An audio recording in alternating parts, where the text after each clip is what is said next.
Powered by the Montana Television Network. This is the 5:30 News on Q2, Montana's news leader. Good evening and thanks for joining us tonight. I'm Jay Cohn. And I'm Jeanelle Slade. The Montana Attorney General makes a strong move today to change not only state law but U.S. law when it comes to using DNA evidence in past sexual assault cases. I think this is a case where the law really has to catch up with the science, and the science here is forensic science.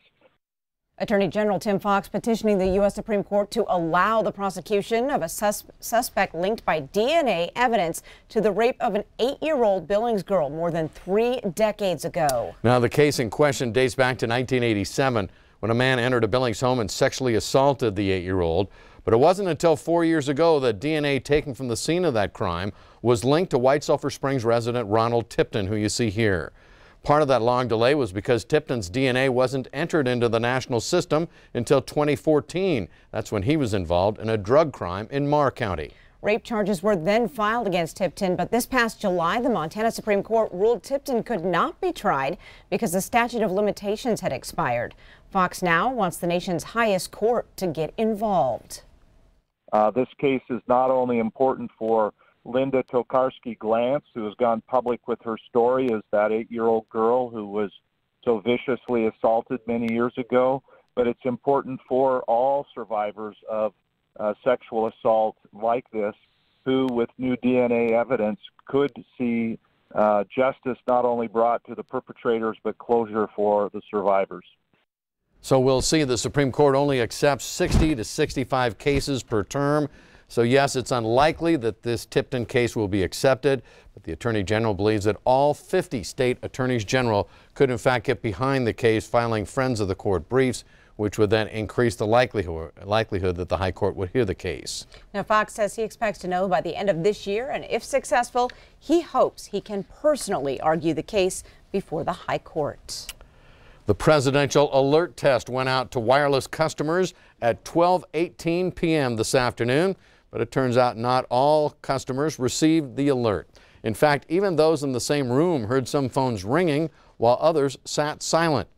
FEMA says that all wireless emergency alert compatible phones should have received the alert over the course of the half-hour alert window. Executive Vice President for Public Policy at Verizon, Craig Silliman, said on Tuesday that nearly all cell phones sold are capable of providing the alerts. FEMA cites, though, an active phone call or data sessions as reasons why a wireless customer may not have received the alert today. Now, if you did not receive today's presidential alert, FEMA wants your feedback.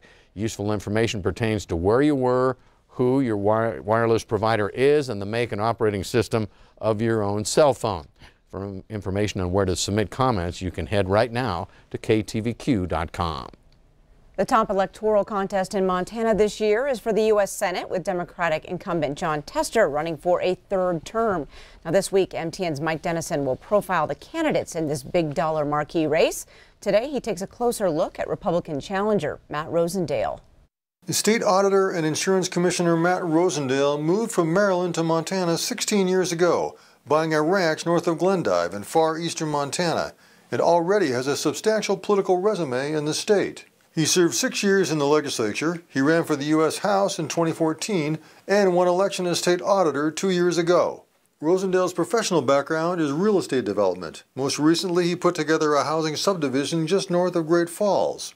Rosendale says he got involved in politics at the urging of friends and neighbors who wanted a conservative voice representing them. Folks asked me to go in and run for office to reduce regulations that they found to be burdensome on them and their businesses. They asked me to reduce spending. They asked me to protect their property rights. They've asked me to protect their gun rights. That's what I've done. He won a 4-way primary in June to become the Republican nominee to challenge Tester. Since then, he's had President Trump firmly in his corner, with visits to the state twice to campaign for Rosendale and go after Tester. It's time to retire liberal Democrat Jon Tester. Rosendale has returned the favor, saying he's all in for helping Trump carry out his agenda. I think that the entire agenda that the president has put forward is all very important. It's basically to expand our economy, it's to reduce regulations and the burdens on our businesses and our families, and it's also to make sure we preserve our national security.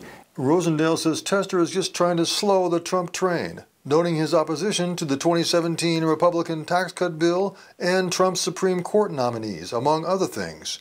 There's nothing wrong with being a counterbalance, and I really enjoy dialogue myself. But there is a difference between being a person who's going to be a counterbalance and someone who's just being an obstructionist. Rosendale will be easily outspent by Tester in the campaign, but so far this year, he's had more than $11 million in help from outside groups. Most recent polls show Tester with a slight lead, or rate this contest a toss-up. It will be watched closely on a national level. But there's also a third candidate, Libertarian Rick Breckenridge, who will profile tomorrow. Reporting from Helena, Mike Dennison, MTN News. Thanks, Mike. In other news tonight, 2 new restaurants are setting up shop on the Rimrock Mall property. Blaze Pizza opens this week, and next door, 5 on Black, a Brazilian grill, is coming next year. And now Q2 is learning the mall is also entertaining some offers to fill the 7,500 square feet of restaurant space in the mall that has sat empty for years. Now, this space is the only full-service restaurant space actually anchored inside the mall. It served as the Cattle Company restaurant for 22 years, then the Sleeping Giant Brewery, and most recently was a Lucky Lil's. But today, right now, it's being used for storage. Darren Olson with the Rimrock Mall tells us there are buyers that are showing extreme interest in the space, but because of its capacity and the coveted patio on the front entrance of the mall, he says right now it's just too early to say who might be interested.